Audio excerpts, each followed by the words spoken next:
What's up, guys? Thank you guys for tuning into the Keep Pounding channel on YouTube. Um, Panthers versus Lions in Detroit, Week 11. Let's get into it. Um, Again, for those people that know how thin my walls are in my house, just ignore the background noise. Thanks, guys. Um, so Tough loss today. Very tough loss today. Um, Yikes. And here's the thing, I put the magic number of wins that we needed this year at 12. And at this point in the season, any loss to any team other than the Saints is going to drop that number. So now it's down to 11 wins, which means we're still battling for a wild card spot. We're still a strong contender for a wild card spot, but we are not totally in control of our destiny once we get to that point. If we win the games that I projected us to win from this point forward. Um, the problem is we've got Seattle next week at home. Uh, I do like the fact that that game is at home. That does give us the home crowd advantage. That does give us a motivational boost. These away games are killing us, man. I mean, let's get down right down to it. These away games are killing us in the past 2 to 3 years. Absolutely killing us. I believe that we are still capable of 11 wins. We just have to remember who we are as a team. We have to remember what we're doing and uh, and what we need to do. You know, I saw the same amount of lazy tackling, players taking plays off that I did last week, and that did not make me happy. Um, and I'll point out specific players as we go along in the positions, as I normally do. I go down the list of positions. Um, Essentially, we beat ourselves today, and I want to state this before I start getting into each of the positions. Gano was a huge part of this loss, but he was not the main reason for this loss. Uh, that loss falls on Ron Rivera, and I'll tell you why. And I know everybody's going to want to get him, ask for his firing. I know everybody's going to jump on that bandwagon, but don't do it. Have you seen his record with us? Have you seen his coaching staff that he's put on us in Carolina? Like, honestly, if we were to fire a coach after every loss, it would be freaking musical chairs if half this fan base had their way with coach firings. Like, that's ridiculous. I see this every time we take a loss, and I'm just like, you people are madmen. Go back to Madden, control your own team, see how you do, and then, you know, before I get on my soapbox about that, man, come on. Let's get on, let's focus on what actually happened. Now, yes, Gano did miss that extra point, and I do consider that to be a huge chunk of the loss. But here's the thing, our defense was chugging along. We were doing okay. We could have. I feel like we could have stopped them in overtime if we had gone into overtime with our defense. And our offense was starting to move the ball. We could have scored. I feel like we could have won in overtime the way we were playing today in that final fourth quarter. We were looking good enough that we could have taken this game into overtime and won it. Had we just kicked the extra point. And I know, and here comes the people that are going to say, oh, Riverboat Ron, if it works, it's a massive success. Riverboat Ron is back. Riverboat Ron is is amazing, you know? But when we lose, fire Ron Rivera. Fire the coaching staff. Fire this player or that player whenever we fail to convert it. You know what I mean? Those are the same people that are saying this every week. Every week, the same people in this fan base. I don't know how y'all I don't know how y'all watch this team, like seriously. I don't. It just drives me nuts. It drives me nuts reading these comments, I swear to God. But okay. Um the thing is, we had a very good play picked out. We did. And it was there. It's just Cam's footwork. Cam's footwork did it.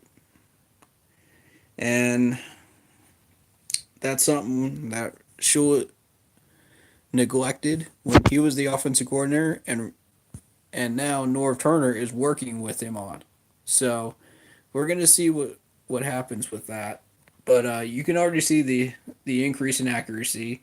It's already uh, to where Norv Turner actually projected it and wanted it to be between 65 and 70%, which is good. Um, I did see your comment, and I will get to it in just a second here. Um, as I go into wide receivers. So, uh, going down the list, quarterback is where I'm starting at. But Cam looked good for the most part. I give him a B plus. He did overthrow a few passes, and that's again footwork, technique, stuff we got to work on. Um, but overall, he was hitting passes pretty well for a while. Even on the drives that we struggled to get moving on, he was still hitting a few passes. So that's why I give him a B plus. Um, so the running backs, I give a B plus to Christian McCaffrey. Did really really well uh, as a wide receiver and as a running back. Um, of course, he does still struggle with the pass block, but as you saw last week against Pittsburgh. But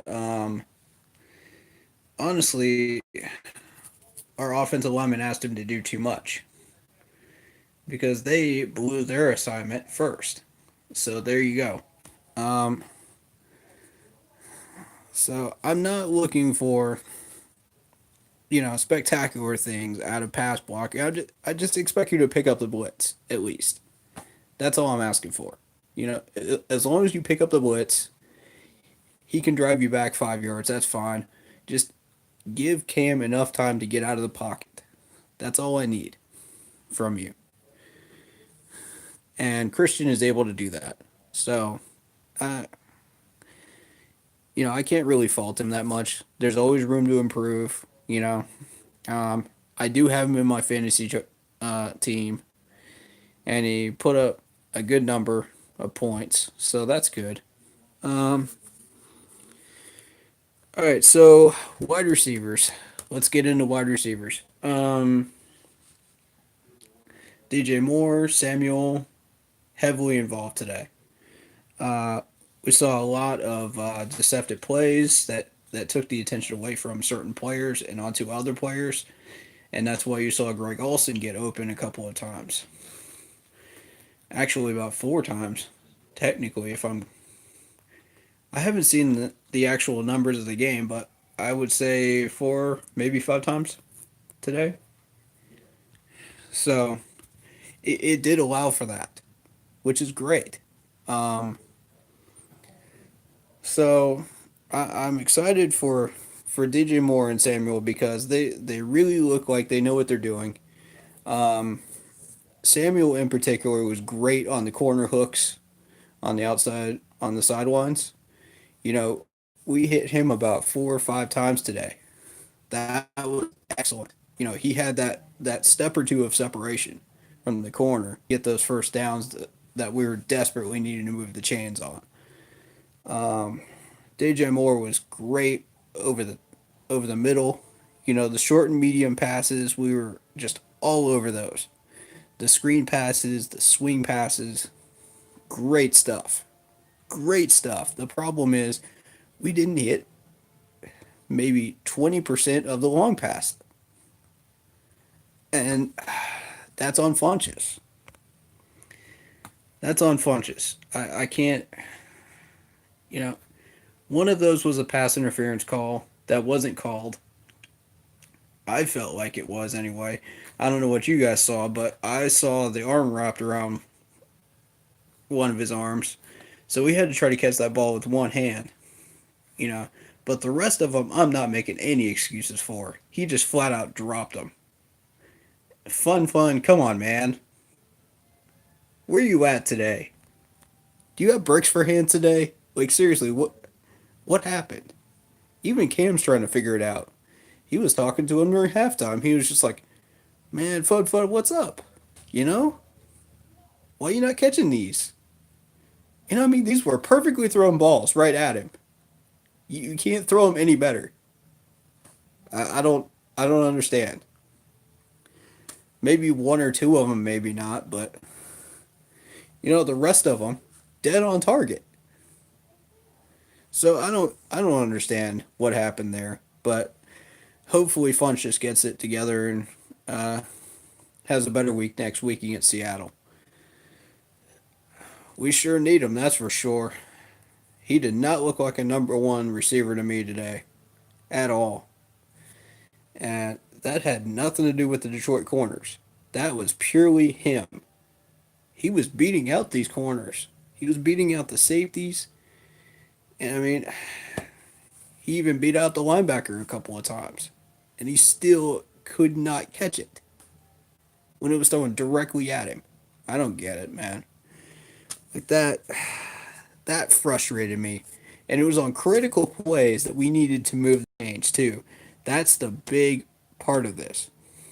You know, we did everything we were supposed to do, short and medium pass to open up the long pass, running plays as well. You know, we opened it up for him. Where were you, Fun Fun? I don't know. That was that was not a good day for him.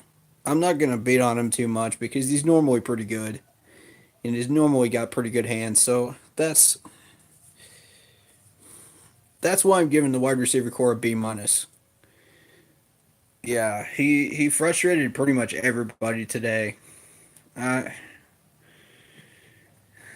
and as I keep saying every week, it's not a Panthers game until you get pissed off at least one player royally. And I throw in my hat each week, man. I do. I'm not even joking. There's at least one player every week that makes me throw my hat somewhere around the room. And today it was Funches. Mm, it was Funches all day. So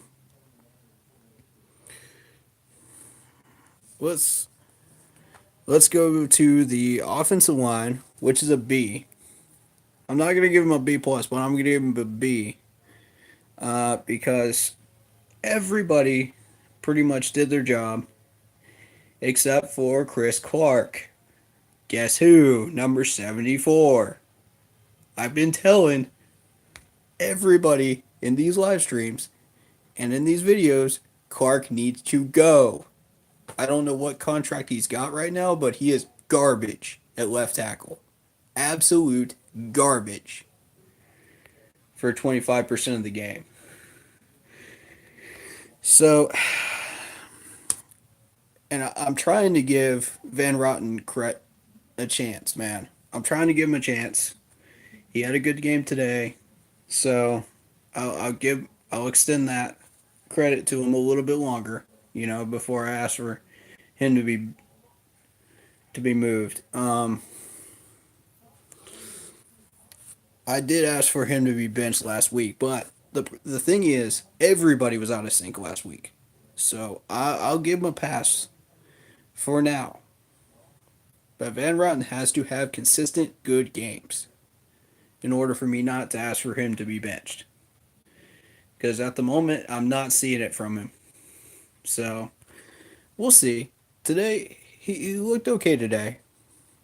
You know, he's inconsistent as far as like, he, well, y'all already know that rant. Y'all have already heard it probably 100 times on my previous uh, streams, so I'm not going to throw it out there again. But for those of you that missed it, he does have a holding call a game, or he allows a sack a game. So I'm not gonna I'm not gonna say he's consistent yet.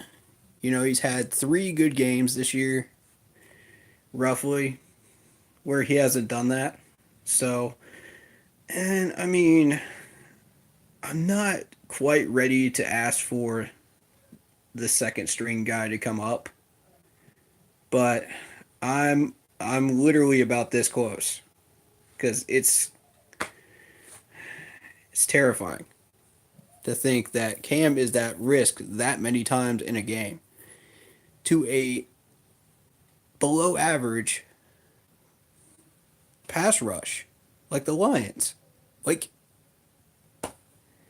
Clark. I'm so fed up with Clark right now. Like, you have no idea. And that has nothing to do with Cam Newton's inaccuracies today when he had him. That wasn't pass rush. That was purely Clark being a moron at left tackle. So I'm going to include on this live stream what draft spots I think are positions of need later on too, because it's starting to form up. It's starting to become a little bit clearer each week. So we'll get into that in a bit. But O-line gets a B. Tight ends get a B plus. Greg Olsen, when he was able to get open, great job. Great job, man. Like,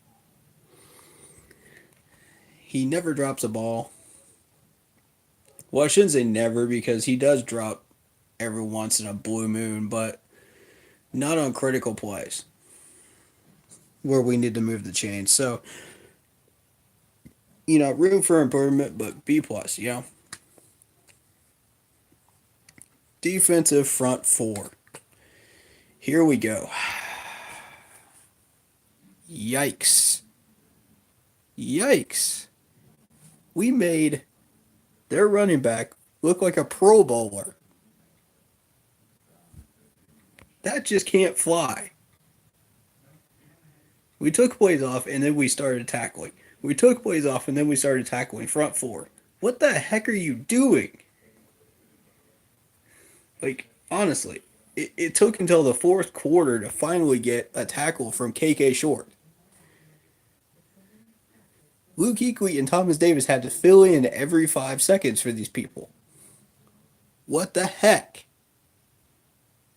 I'm not happy with that. And granted, this guy does have a quick motor. He has uh, acceleration. He can get to the outside. He can get past the corners. But I'm talking about just straight draws. That's what I'm talking about. ISOs and draws.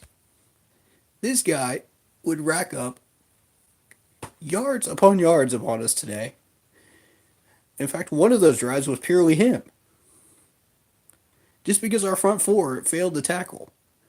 And Ron said it best, soft tackling at halftime. I'm not even going to use that term. I'm going to call it what it is. Trash tackling. There's a difference between tackling and trash tackling. And I'm going to tell you that front four, yikes. Y'all have got to get it together because that's not the type of performance we need out there. We're supposed to be ranked in the middle of the league in defense. Not anymore. Not with those runs. Criminy. So yeah, there's my rant on that. And I'm going to be a little bit generous with the linebackers because Thomas Davis and Luke had to fill in everywhere on the field today. So did Shaq. Shaq had the outside. So, oh man. Um, so I gave the linebackers a B plus. You, I can understand a little bit of lazy tackling from Luke and Thomas Davis since they've had to be all over the field and having to cover everybody. And you can't do that and not get tired by the fourth quarter. And give up lazy tackling. Sometimes even the third with these guys. Um, they're not superhuman. They're human beings. You can't just, oh, well, I forgot to make a tackle, so let's count on Thomas Davis and Luke back there. Every single play, really, guys, really, yeah. Thank you, Smurf Boy, because he just said Luke's having a down year because Poe is having a rough year. Point, sir. Point on that right there. Defensive tackles have been one of the weaknesses of this defense so far. Coverage is the main problem, and that's play calling from defensive coordinator Eric Washington. I'm not going to call for his firing, like I said in the pregame stream. If you guys didn't catch that, I think it's too early to jump on that bandwagon to have him fired because he is doing some good things with our players. He's setting up the chemistry. He's setting up. Uh,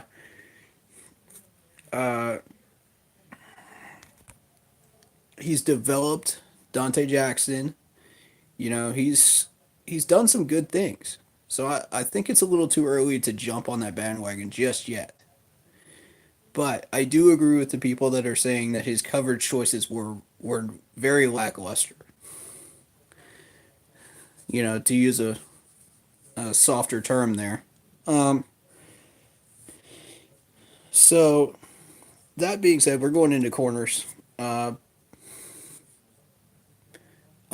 B minus.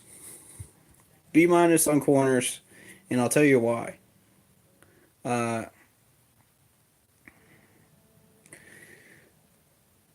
Dante Jackson was A plus gold star out there. That man cannot lose a wide receiver for anything. I swear.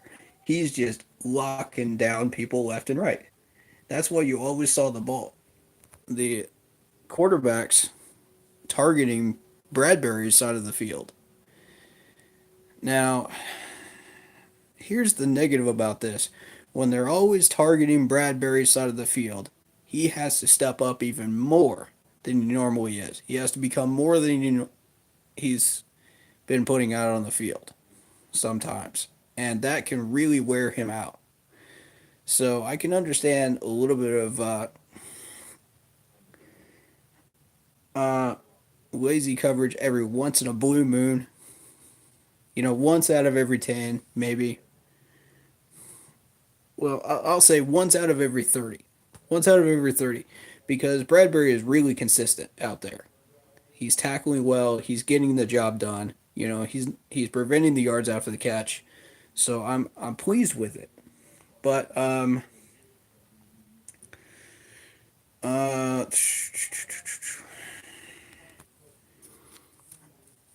the one thing that scared me today. Okay, two things. Cam Newton went down, and he got back up. That spooked everybody, I think. Everybody within a 50-mile radius was just going, oh, God. None of us could breathe. I just thought that was it right there. The way he landed on that shoulder, I thought that was it. And the other thing that scared me that no one else really paid much attention to is Dante Jackson with that what was it, an ankle injury or was it a knee? No, it was an ankle. It was an ankle. That was bad. All right, here's why this is bad. Consider who we have depth wise behind Bradbury and Dante Jackson. And I've been saying this since the trade, a couple of weeks before the trade deadline. We have Captain Munnerlin as our next guy, and we all know he's garbage in coverage. And then we have Golden, which I don't think is ready yet. He struggles with coverage as well, but he's good at tackling. So I mean, realistically, you see where I'm going with this. I absolutely believe he is not good in coverage. He can tackle really well, um, but he takes a lot of plays off, and he's just not dependable consistently. And because of the fact that we have Dante Jackson and Bradbury sitting at 1 and 2 spot, I can put up with that for a little while. You know, we can use him for tackling. We can use him for pass rush. He has his uses where he has strengths. As long as we use him correctly, we can get the most out of him in the time that we have him. Plus, he understands our playbook and our system. So, I mean, those are enough pluses to keep him around for a little while. But unless we can draft a number three guy, really solid number three guy, high up in the draft, I don't see this being uh, positive for too much longer. So y'all know my thoughts on Captain Munnerlyn. I've already said those like 100 times, but that's why it freaked me out. I was not pleased when Dante went down. Um,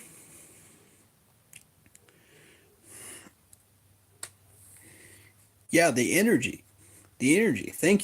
Thank you for pointing that out. Who was it? I'm trying to see. Hold up, comments. Um, Timmy says, I just wish when we do score and make big moves that we would celebrate or get pumped up, show some excitement or something like we have in years past. And she misses the old cam. I totally agree with that, man. Because, like, the energy was just drained from us in Pittsburgh. It was drained. Like, we had zero energy. We had zero motivation. We had zero inspiration. The fire was just like a Roman candle almost after that game. And I'm like, we had some explosiveness still in there, but it was just like almost a dud. And I'm like, really, guys? Where's the passion? Where's the fun? I understand we're losing, but at least when we score, please show some energy, something. Um, yeah, Funches had 5 drops. Thank you for that stat. I was looking for the exact amount of drops because that's not an official NFL stat, as far as I know on stat books.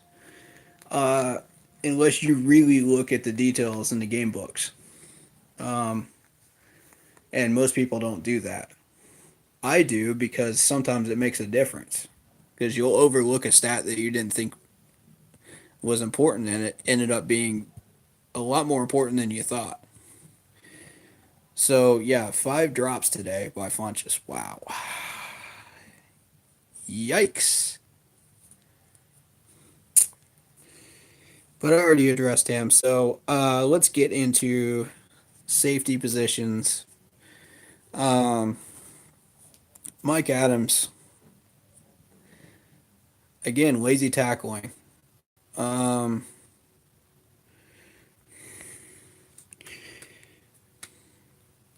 he would tackle well, and then he would lazily tackle. He would take plays off, and then he would make plays. Like this kind of defense has to stop if we want to win games. We have got to play 4 quarters of Carolina football, and we've got to actually put our hearts into it. That means no taking plays off. That means no lazy tackling. That means do not shrug off your responsibilities and put them on Luke and Thomas Davis. Do it yourself. And front four, I'm looking at you today. Where were you? When Mike Adams has to come up there and contain on the corners, that means somebody's not doing their job. When Luke Kuechly and Thomas Davis have to step up and plug the gap every time they run a draw play, somebody's not doing their job.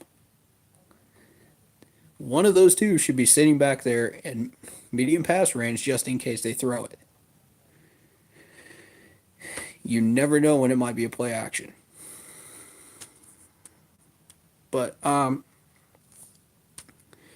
here's my big one. Special teams.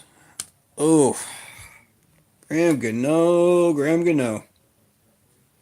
He missed a chip shot field goal. An extra point today. And they didn't even trust him on the 2-point conversion attempt to tie it and go into overtime, which we would have won, I believe. Again, I still say that. I believe if we went into overtime the way we were playing, we could have won. We could have made the stop because we made at least 2 out of 4 3-and-outs in that fourth quarter. We could have done it. And our offense was starting to click. We were starting to move the ball. We were starting to do things correctly that we needed to be doing for the entire game, but failed to do because our wide receivers weren't getting open. But that's besides the point. But when Graham Gano starts missing chip shot field goals and extra points, you know you're doing something wrong. I just think he's having an off day. So I'll give him the benefit of the doubt. I always do. But today, special teams, D+. The tackling was a joke. The kicking was a joke. And their special teams pinned us inside the 10 at least 4 times. Probably by Mike out 5. That was ridiculous. Like, how are we supposed to move the ball on offense if we can't even get out of our own 10? So field position is everything in a game. And, that type of punting reminded me of an old punter I used to know that used to play for Wake Forest. And this guy, this is during the Tommy Bowden era, and you guys know I'm a Clemson fan, so pardon the small talk here. But that punter, when he was at Wake Forest, used to pin us inside the 10 every freaking time. And I was like, I have no idea who this guy is, and I don't know where he got drafted to. But that's what that reminded me of, and it pissed me off so much. I was sitting in the stands for that particular Clemson game against Wake Forest, so I know how frustrating that can be. I know, and that's just putting that into perspective right there. When you have a really good punter like that, and you can manage to do that, that's a huge advantage for your team right out of the gate. It can really put an offense on edge and slow them down. I'm not making excuses for our offense, but I believe that could have been like a 5% of our problems right there. 5% of it. Funches was a good 50% of it. I can give you that right now. Cam's overthrows were part of it as well. So, uh, but lastly, before I start getting into what our draftable positions are that I'm getting first look at right now, last position on my list to grade for this game is defensive end. How about a C plus for our pass rush? How about a wonderful C plus? Because our pass rush did not exist. It hasn't existed all year long, and it's still not existing. It's a ghost. Now, when we actually knew who we were and actually played like we were supposed to be playing, Mario Addison did really well. Peppers got in there late in the games. Uh, in particular, the Eagles games, the Giants game. Both of them were starting to work together and starting to get some sacks and tackles for loss. But in this game, we're playing an average Detroit Lions offensive line, and we can't get pressure on that. C plus. What are we doing on pass rushing? It is a joke. It is an absolute joke. And I'm only putting it at a C plus because of the talent we have at pass rush that I know is capable of getting back past these lines and doing something. But we're just not getting there. Stafford had all day to throw. He was hitting targets all day long. And that allowed him to really push his game plan. And the coach's game plan as well. And you guys heard it during the broadcast. The coach was able to add in a few more plays because Stafford had that much longer to throw the ball and look through his targets. So we cannot continue with this pass rush being as trash as it is with the talent that we have. I don't understand it. We have Julius freaking Peppers. How are we failing at pass rush? That's what I want to know. Mario is good too. Why are we failing at pass rushing? And I think part of that has to do with when we're pass rushing. And I think the rest of it is just we just don't have enough speed. It's just either we can't get past the lineman or we just don't have enough speed. So yep. So that's pass rush. I told y'all I was going to get to that. Um, so I have now. Uh, Bottom line, final thoughts of this game before I get into the draftable players and the moves we made before we played this game uh, from the front office. I thought, Stafford is going to be Stafford. There's some plays you can defend, but there's some you can't. No matter how well you play a wide receiver, sometimes he's just determined to make a catch. And that was one of those Detroit touchdowns I'm talking about. where he beat Bradbury, by the way, by only a step. He came back and caught the ball in the end zone,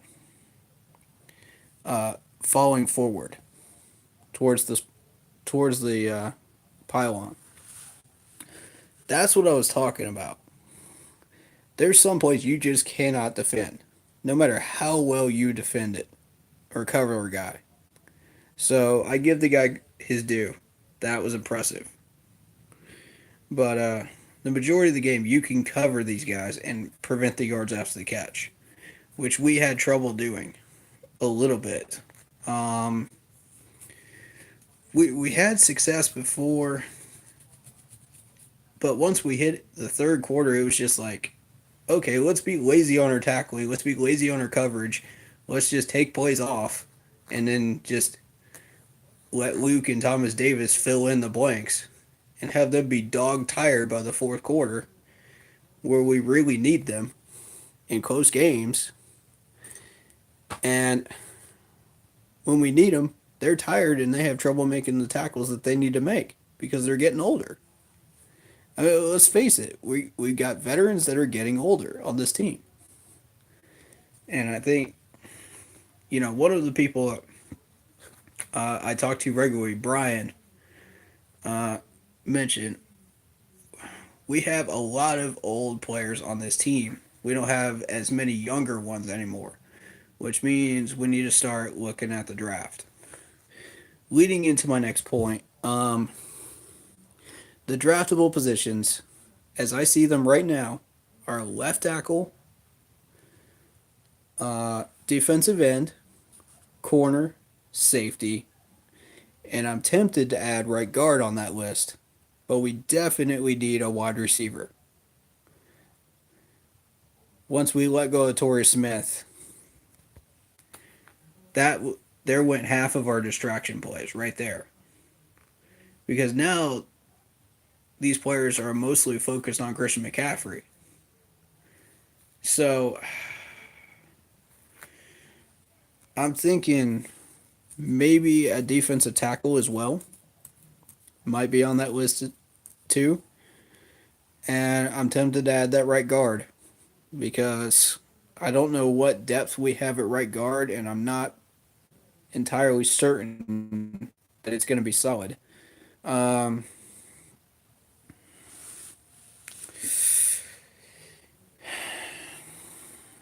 Look, guys, I'm not going to sugarcoat it. We did lose to the Lions.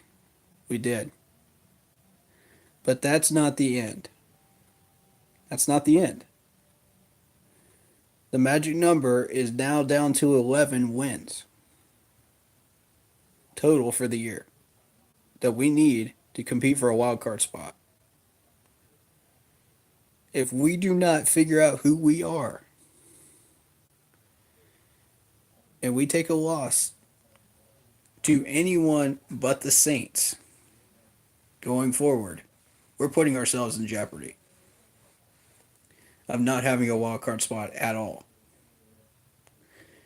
It'll be out of control. Out of our control and in the control of other teams. Panthers, do you want that this year? Do you really, really want that? Because this is not what we started out the year with. This is not the same team that went six wins into the Steelers game. Who are we? We already know who we are. But why are we not realizing it? See, that's the problem.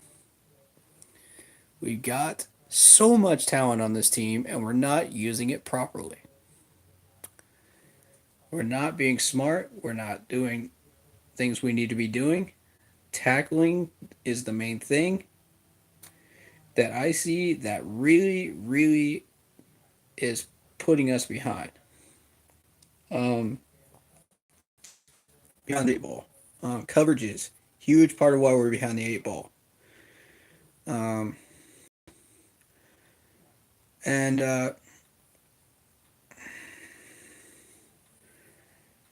Well, Smurf Boy, Gano and Funch were a huge part of why we lost this game, but Ron Rivera should be taking full responsibility for this loss. And I'll tell you why. Because if we had just trusted Gano on that extra point try to end the game, I guarantee you he's not going to miss it twice. He will not miss it again after he's already missed it. Won't happen. I already know Gano. He's solid. If we had trusted him, we could have gone into overtime and we should have gotten that W. There's no reason why we should not have gotten it. And, that was not the time to go riverboating. There's a time and place to be a riverboat, and that was not it. But Funch was a huge reason. Yes, the 5 drops. Uh, I, even when I was predicting games, I did not see a sweep of the Saints. I did not see it. And I'll tell you why. We have horrendous luck in the Saints Dome, in the Superdome in New Orleans. Uh, so I feel like that's a loss away. Home games, we have a solid shot. We've had a lot of trouble with road games, particularly in Atlanta. Uh, and I don't mind taking a loss to Pittsburgh. The problem is the way we took that loss. You know what I mean? Like the that game started to make us look like shark bait, and now the Lions beat us. Now we look even more like shark bait going into the rest of the next 3. You got Seattle coming up. You got Tampa to heal up, and then you got Cleveland to open up December. I'm not pleased with this, with where this is going. 10 wins, guys, 10 wins puts your fate in someone else's hands. We don't want that. 11 wins, bare minimum, puts us in at least the second wild card spot locked up because of how crazy the NFC wild card race is. 12 wins should secure us the number 1 wild card spot. Despite whatever happens.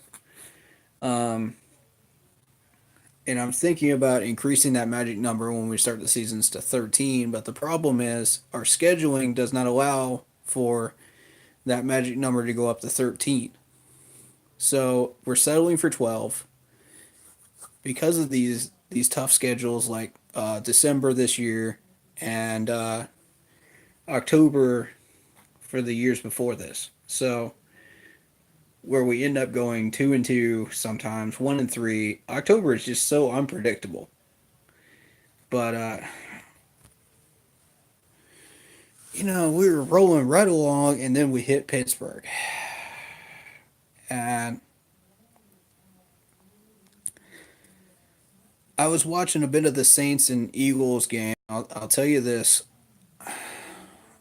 And I hate this. I hate to say this. I really do. I did not mind the Saints winning that game because it takes the Eagles out of the wild card race for a little while at least.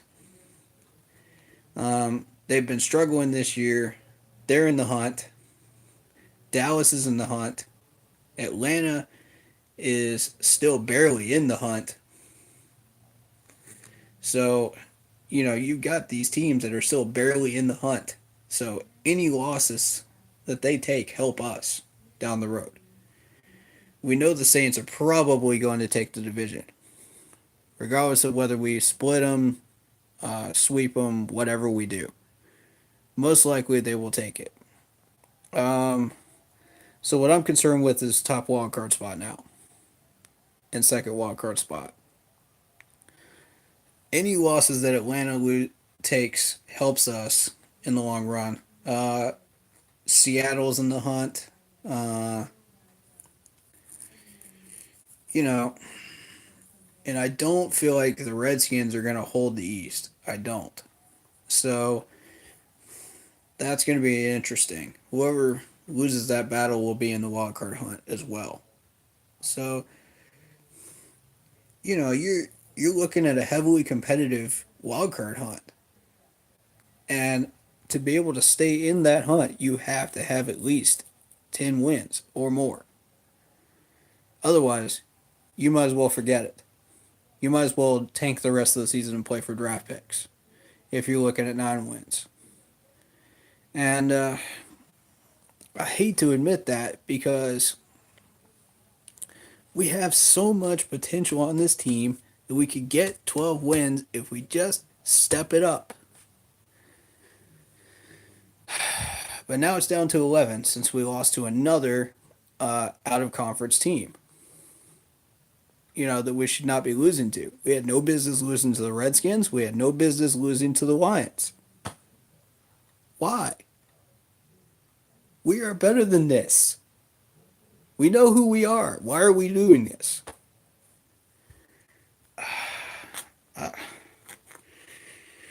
Yeah, I'm not pleased with that. So, I want to throw out one more thing in this stream here. Some of y'all may have seen this in the paper this morning. Some of you may not. And it regards to the moves we made this week. Well, not necessarily that, but I'll point that out first. We For those that are not aware, we did get rid of CJ. Yeah, CJ Anderson, and we brought back Kenjon Barner on waivers, which I agreed with. Um, Whether he was with the Pats or not, I'm not sure. You guys tell me um, when we did it, because I'm not aware of that. And we signed a new running back, which y'all already know the name of, and I'm still struggling to learn it. So bear with me, be patient with me. I'm still learning it. It's kind of one of those weird names that's hard to pronounce sometimes. Um, but here's what I wanted to point out, and like I said, some of you may have seen this in the newspaper this morning. Some of you may not. Christian McCaffrey uh, was is a huge Bruce Lee supporter. He let me read this quote to everybody, since some of you may not have seen it, since some of you are in Charlotte and other parts of the country. Um, but this came specifically from Bruce Lee. Be like water making its way through cracks. Do not be assertive, but adjust to the object, and you shall find a way around or through it. If nothing within you stays rigid, outward things will disclose themselves. Empty your mind, be formless, shapeless like water. And he muddled a lot of what Bruce Lee said into how he plays running back. Vision, finding cracks in the offensive line holes to be able to run.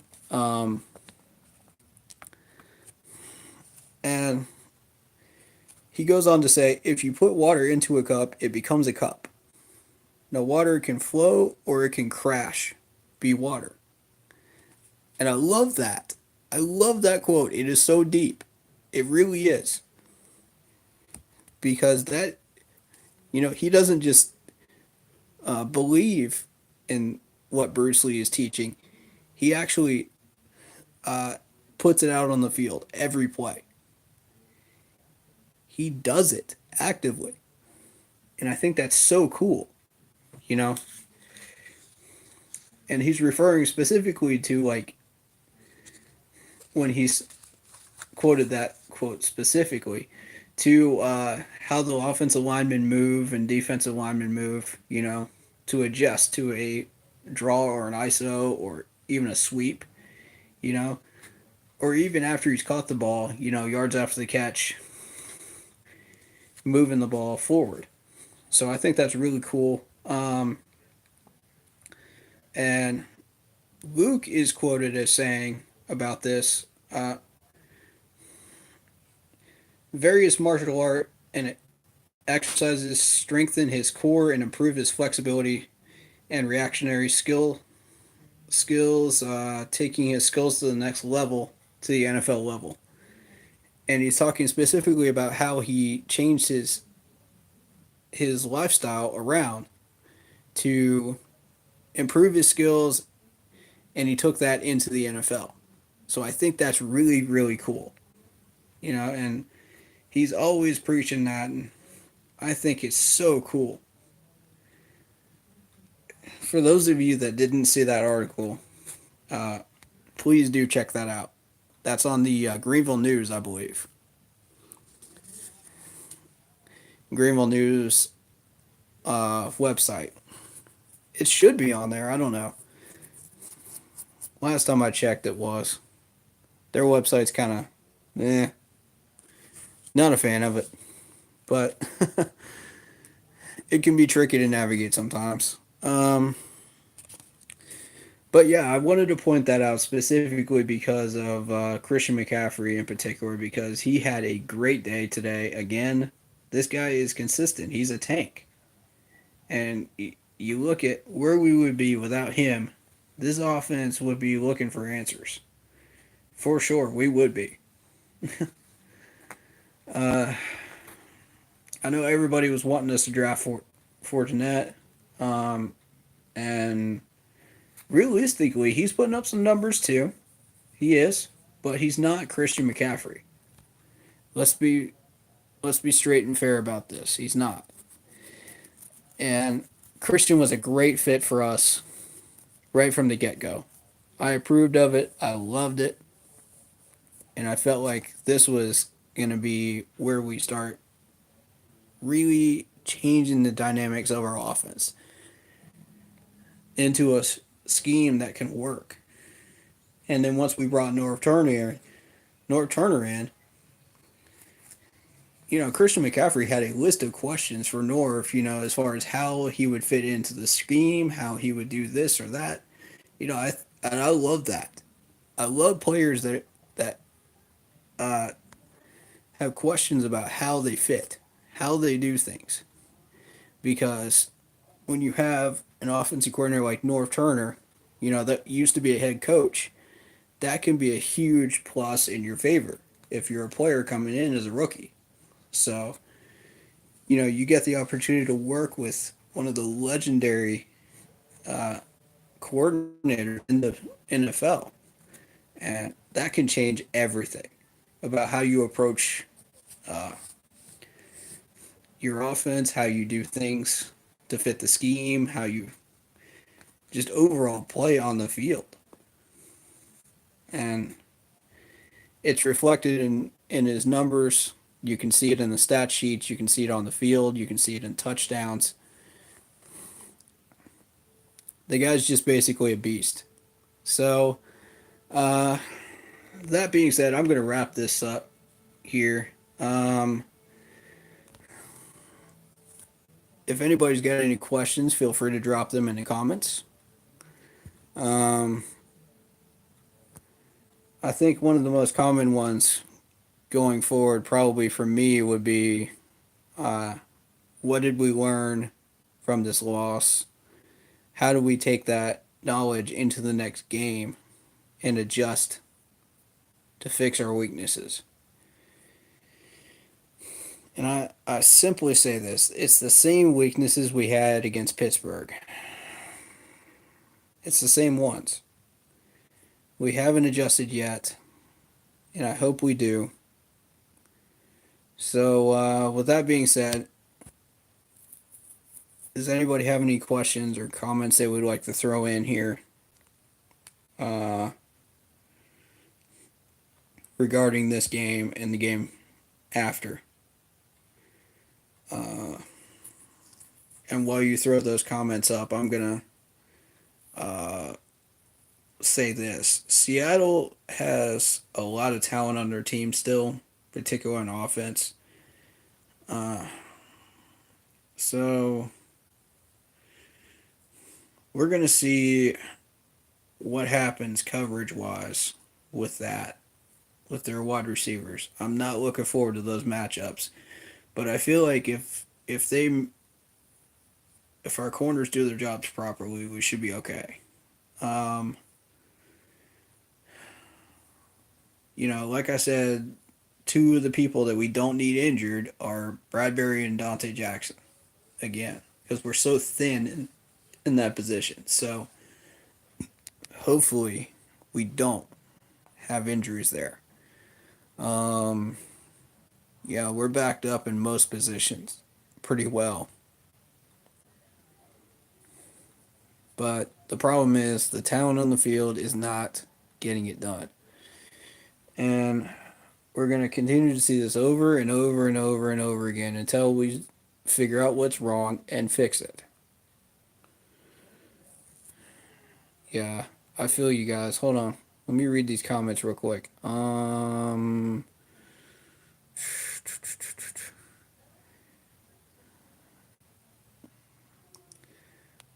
Running backs backups don't matter.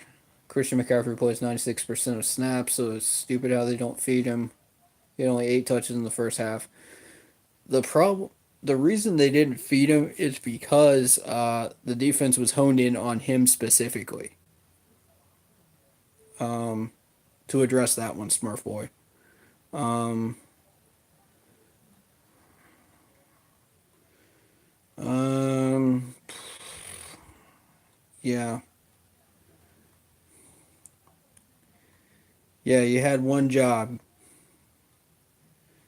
That that specifically applies to Cano today and Funches too. I think that's the theme today, actually.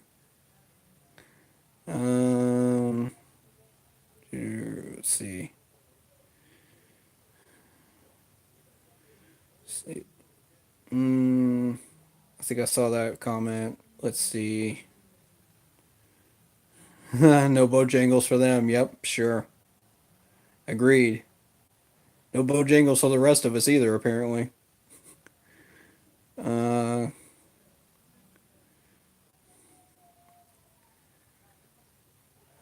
yeah, I'm not confident we're going to make it past the first round, even if we make the playoffs either.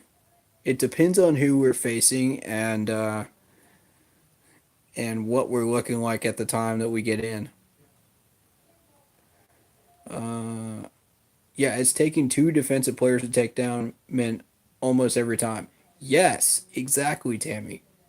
That's what I'm. And one of them is a linebacker. It's either Thomas Davis, Luke Kuechly, or Shaq. And that's something we got to focus on there. We got to get the tackling figured out. The focus on the yards after the catch is great, but we have to get people to follow their assignments and get the job done. It's just that simple. And it's I don't understand how we haven't fixed that yet.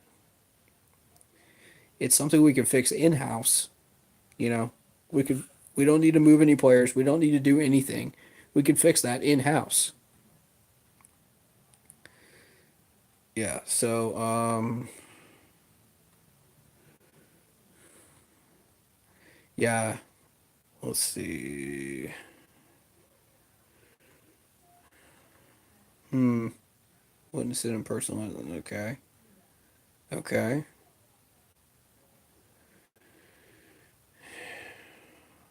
I'm just looking for comments that might be impactful here.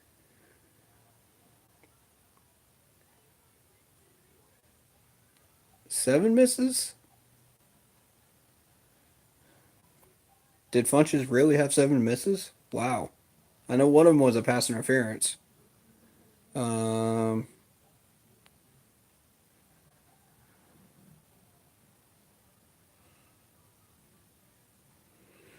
yeah. I don't think we were trying to force it to Funches. To your point, Smurf boy. Um, I think we were just taking what the defense gave us.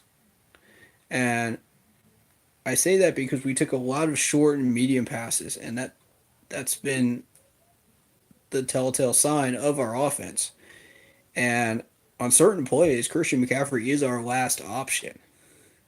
One in particular, when nobody was guarding him, um, and we threw it to him on a screen, and he got like 7 yards or something like that. But he was the last option because we wanted them to focus on the other wide receiver so we could open up the passing lane to Christian McCaffrey. Um, Thank you very, very much for the support, Tammy. I appreciate everybody that checks out these streams and hangs out, and watches my videos. You guys are amazing. Nothing but love. It's Panthers family.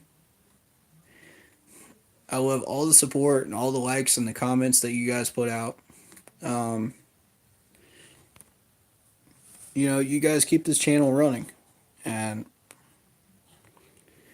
I saw a ridiculous amount of views for some of the videos that I put out uh, earlier this year. So thank you so much, man. From the bottom of my heart, you guys are. I love you guys. You know, we're a family, and we're always going to be a family as Panthers fans.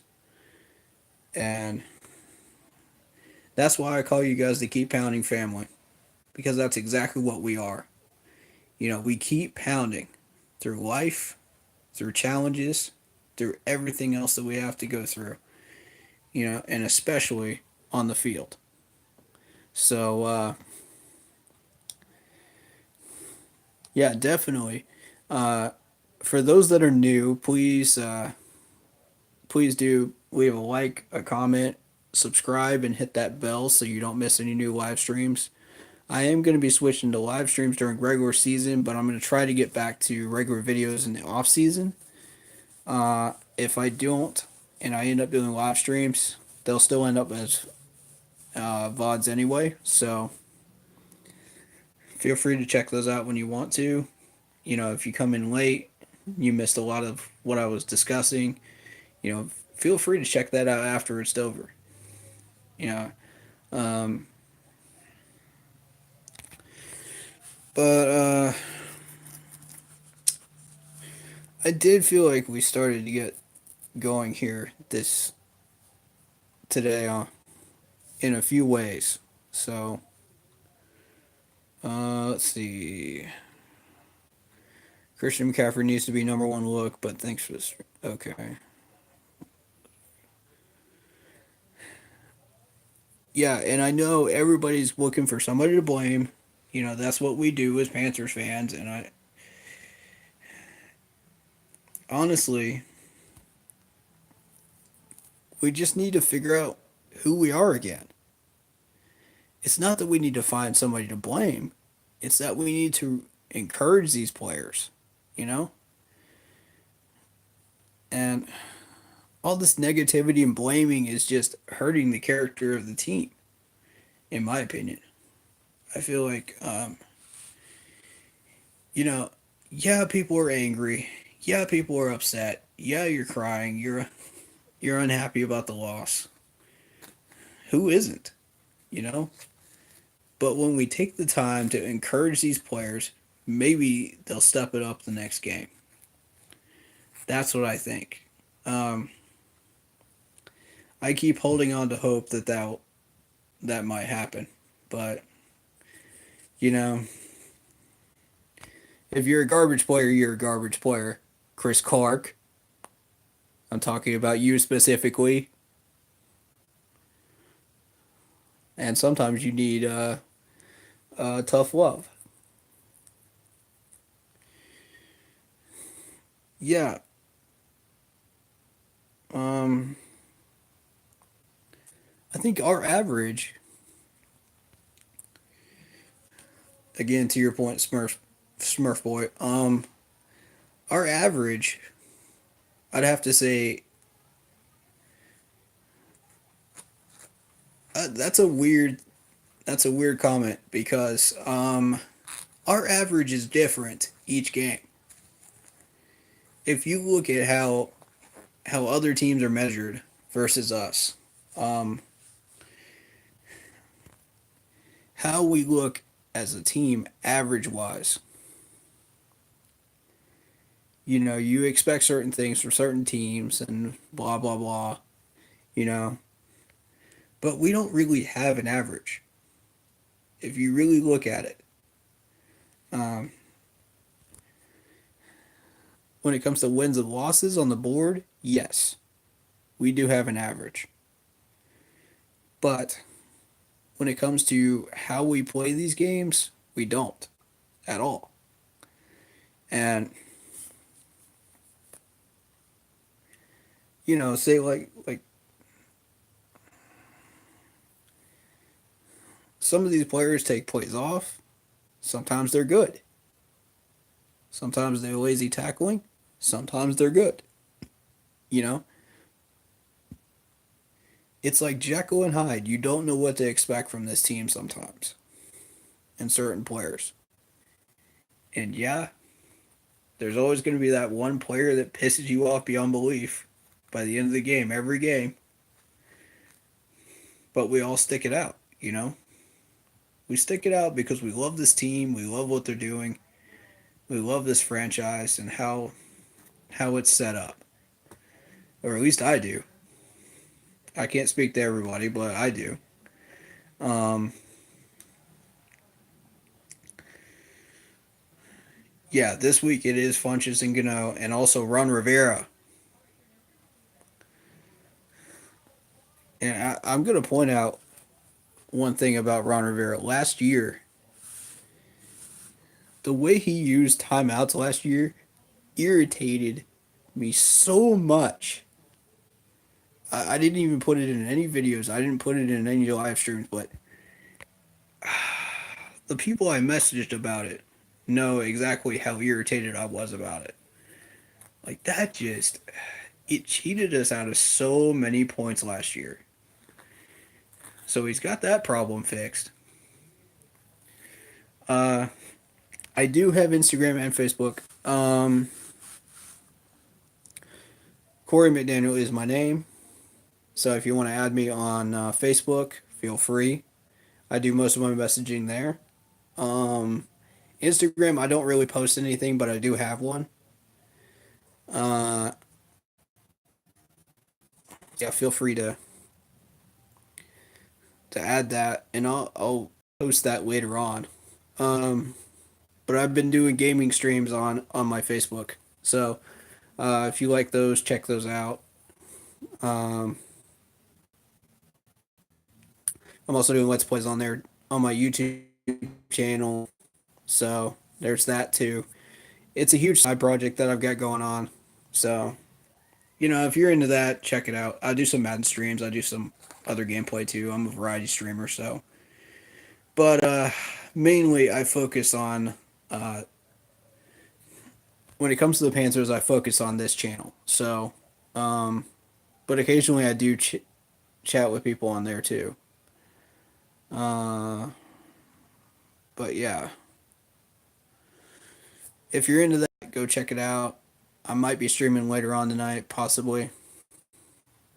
Probably after, I want to say 8:30. I might be doing something stream wise. We'll see. But for those that are interested in gaming streams. But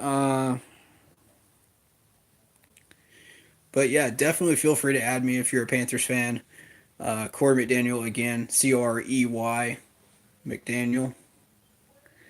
Uh, and I'll have the picture of the Chicago Cubs World Series sign when they won the World Series as my profile picture. I'm not changing it, by the way, for people that want me to change it. I know, like, at least half a dozen people are like, change the sign, change the profile picture, but nah. Nah, man. I love my Cubbies too. So, but yeah, if you look in that profile picture in the bottom right left corner, you'll see a Panthers logo. Mm-hmm. But yeah, I'm getting a little bit off track, so uh, hopefully we can get a win next week. I'm not expecting one. I'm gonna be honest. I'm not expecting one until we figure out who we are and we start fixing our problems. I'm not expecting wins. So I'll leave the rest of you guys. You know, like and leave a comment. You know, if you're watching this far in and you're watching the VOD, please leave a like and a comment. If you haven't decided whether you like this or not by then, I don't know what to tell you. But yeah, we're all family. We're all gonna band together. You know, make sure if you sub that you hit the bell. I want to make that perfectly clear because YouTube has become a pain in the neck about that in the past 2 years. I don't know what it is, but I watch a bunch of YouTubers and they all got a ton of complaints about not getting notifications for videos and live streams. So, um, yeah, that's a thing. So just make sure that bell is hit so you can know when I go live. But I'm probably going to call this live stream a draw here. I've been going for about an hour and 17 minutes. Wow. That's crazy. Thank you again for all the subs and all the comments and likes. Again, every bit of it helps. Um, I just want to point out one number in particular. Um, and that was 640 something views for a training camp video. That was insane. I think it's up to like 800 now. Y'all are crazy. I never expected this many views. Not in my lifetime. So, y'all have made my week, my month, my year, whatever you want to call it, man. Because that's incredible. This channel was really meant to be a side project and now it's become a real thing. And you guys have made it that way. So, my love and support for you guys right back at you. So, with that being said, I'm going to wrap the stream up here. Uh, Seahawks next week. Look out for my pregame streams. If I don't put in a pregame stream, it's because I'm busy Sunday mornings. So uh, I only have like roughly 15 minutes to get ready for the game and pre-stream. So um, if that doesn't happen, don't be surprised. But you will see a halftime and post-game streams for sure. You will see those. Post game streams, I sometimes don't get to them until later on in the afternoons or even sometime later in the week. It, I can I've had technical issues and I've had all kinds of other stuff going on too, so that I've had to do. So you just never know what's going to happen there, but I do eventually get to them. Um, it just takes time, so just be patient if you don't see them right away. Um, but yeah, I'll wrap that up here. Thank you guys so much for watching. Please support these players when they have these losses, man. Support them. Show them love, even though you hate them for losing the game. Even though you're pissed at them, show them some support on Twitter, Instagram, wherever. Show them love. They need it right now. We're a family. Let's act like it. So that being said, to everybody in the Keep Pounding family, keep pounding. Peace, guys. See you guys for the Seattle game.